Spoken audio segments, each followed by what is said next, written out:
Hello everybody, my name is Goosebumps, so legally on paper, good at birth name. Yes, predicted my channel name, crazy.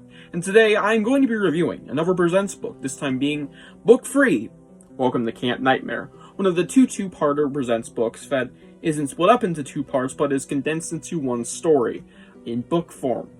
Oh wait, we kinda had that if you just go back to the original story, but of course, as we all know, the Presents books are an anomaly in the entire space-time continuum. They're books based off an episode which is already based off a book.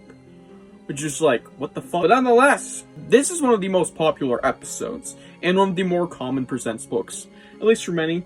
This book surprised me, so let's get into the blurb. Blurb right now 4, I don't fucking know, let's get into it. When I first got the Camp Night Moon, I thought it was a pretty cool place. They had basketball, archery, and a really big lake. Okay, yeah, water camps have lakes, Billy. But then all this weird stuff started happening. First, Mike got bit by a snake, and Roger was attacked by a creature in the woods. Then yesterday, Jane and Colin disappeared in the lake. Can you believe it? Guys are dropping like flies, and I'm afraid I'm next. Oh! By Billy Harlan.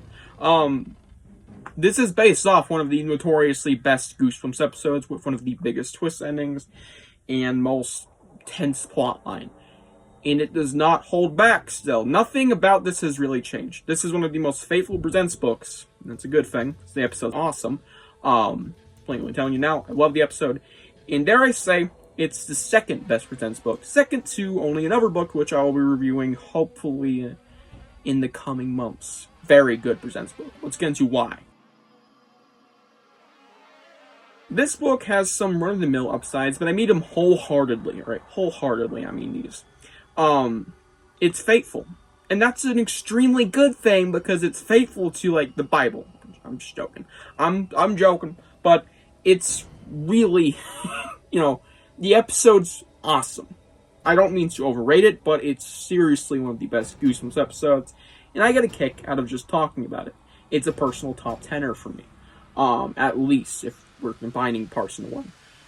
So it being translated into this book form that, though is not as good as the original book or the episode, it's still like, yeah, it has everything from the episode there, and it's faithful, so it's just nearly as good.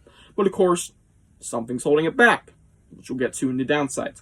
But I do have some particular things I want to bring up. The writing is, relatively good here. I think Megan Stine hooked with her being very accurate to the source material. This book has a lot of enjoyability to be garnered, especially if you like camp stories and the episode. So if you already like the episode, you're going to like this, trust me.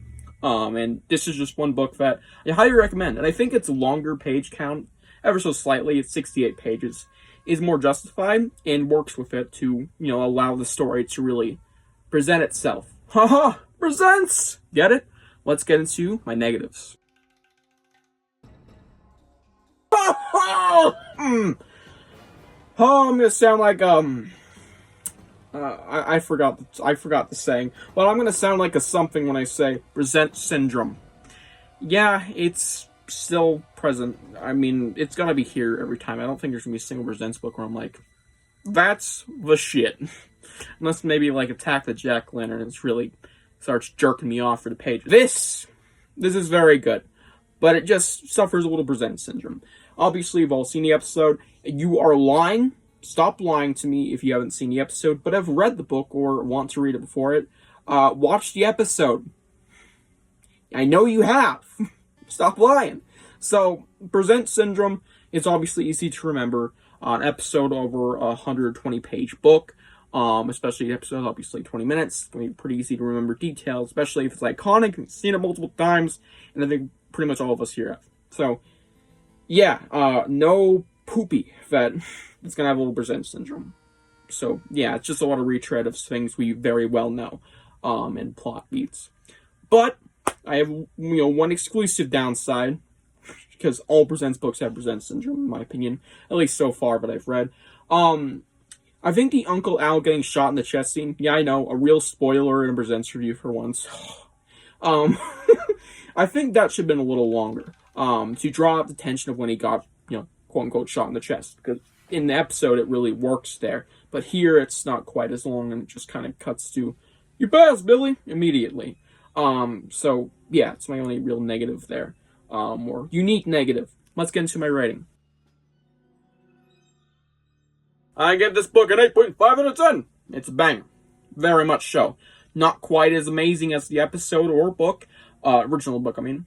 But it's still something you should really check out, and I think it wholeheartedly deserves its placement in the trilogy of Cat Nightmare versions.